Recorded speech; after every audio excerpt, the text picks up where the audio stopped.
सृष्टि बचपन से ही दिखने में सुंदर नहीं थी, लेकिन अमीर बाप की बेटी सृष्टि पर उसकी मां जान छिड़कती। मेरी बेटी कितनी प्यारी है, भगवान सबको सृष्टि जैसी बेटी दे। सृष्टि धीरे धीरे बड़ी होती है। एक दिन सृष्टि की सहेली कहती है, तू दिखने में कितनी अजीब सी है, लेकिन मैं जानती हूँ हम सब में सबसे अच्छी शादी तो तेरी ही होगी। तेरे पापा अमीर जो हैं। और बता नहीं सकते यार, दहेज तो हर कोई देता है, ये क्या ज्यादा ले जाएगी अपने पति के लिए?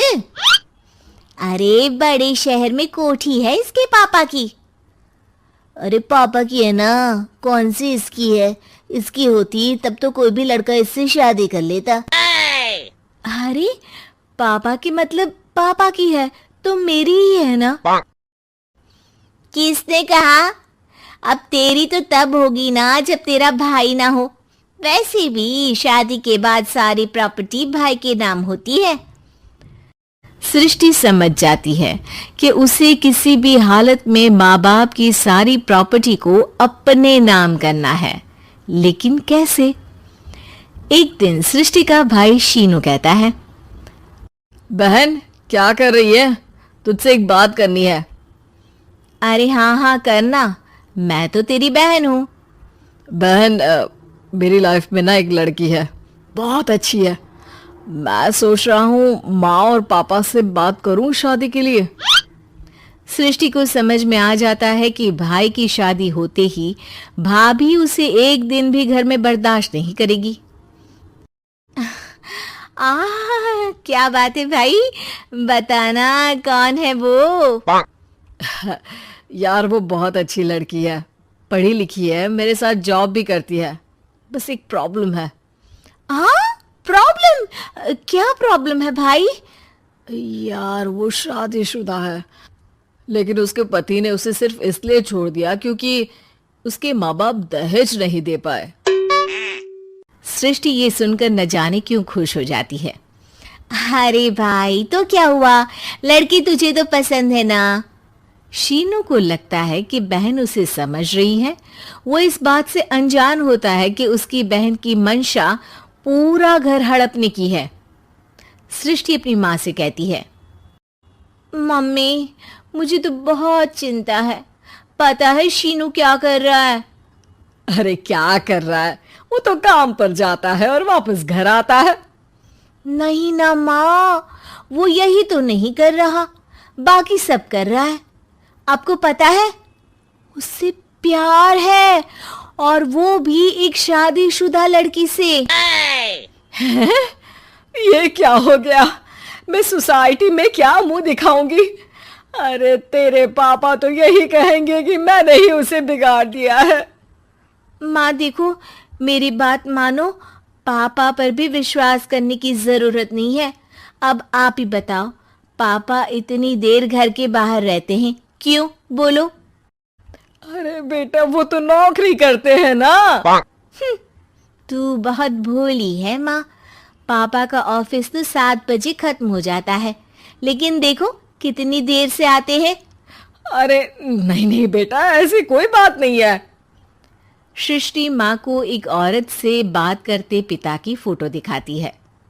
देखो माँ कैसे हैं पापा, मैं ना कहती थी कि पापा सही नहीं है। मैं तेरे पापा से बात करूंगी, दे फोटो मुझे।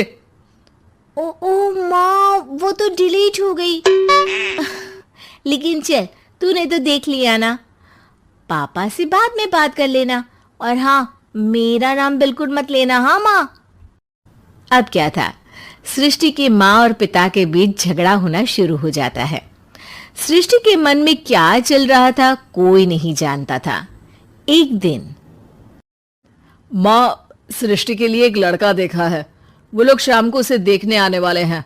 और हाँ माँ, एक खुशखबरी, मैं और पापा मिलकर एक नया बिजनेस ट्राई कर रहे हैं।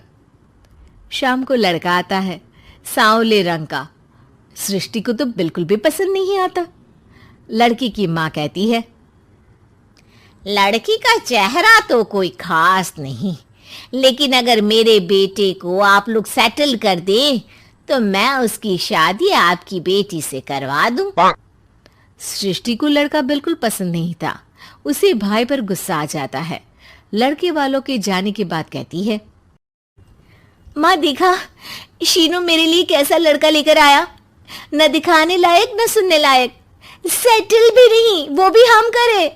अरे माँ मैं जानती हूँ ये मेरी शादी किसी भी घर में क्यों करवाना चाहता है। अरे कैसी बात कर रही है बहन, तूने तो देखा ना, लड़के को मैंने ही मना कर दिया तुझसे शादी के लिए।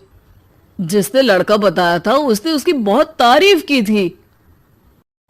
बात आई गई हो जाती है, लेकिन सृष्टि का मन शांत नहीं होता।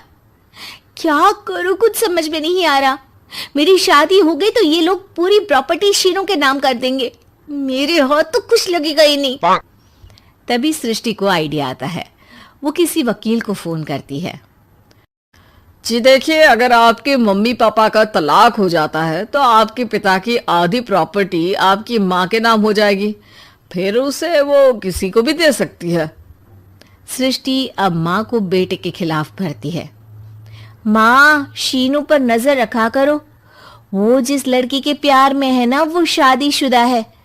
यहाँ आएगी सारा पैसा रुपया जमीन जायदाद सब हड़प लेगी।